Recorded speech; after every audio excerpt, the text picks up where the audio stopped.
এক জঙ্গলে একটি সিংহ বাস করত। সে ছিল সেই জঙ্গলের রাজা। সবাই তার ভয়ে কাঁপত। একদিন সে দুপুরে খাবার খেয়ে একটি গাছের নিচে ঘুমাচ্ছিল। তখন একটি ছোট্ট মানুষ ভুল করে সেই জায়গায় চলে আসে। ছেলেটি গাছের নিচে বসে বিশ্রাম নিচ্ছিল, হঠাৎ সিংহটি জেগে উঠে দেখে কেউ একজন তার এলাকায় ঢুকেছে। রাগে গর্জে উঠে সে বলল, কে তুমি? আমার রাজত্বে ঢুকেছ কেন?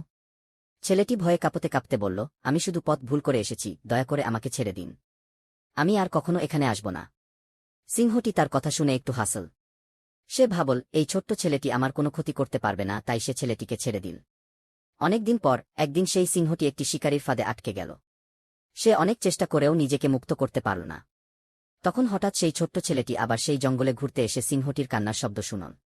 সে দৌড়ে এসে দেখল সিংহটি জালে আটকে আছে। ছেলেটি ভয় না পেয়ে তার পকেট থেকে একটা ছোট্ট চাকু বের করে ধীরে ধীরে জাল কেটে সিংহটিকে মুক্ত করল। সিংহটি অবাক হয়ে বলল, তুমি তো সেই ছেলেটি। আমি তো ভাবিনি তুমি একদিন আমার প্রাণ বাঁচাবে।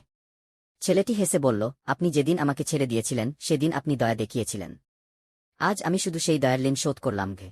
এই ঘটনা থেকে আমরা শিখলাম কাউকে কখনো ছোট করে দেখতে নেই, সুযোগ পেলে তারাও বড় কিছু করতে পারে।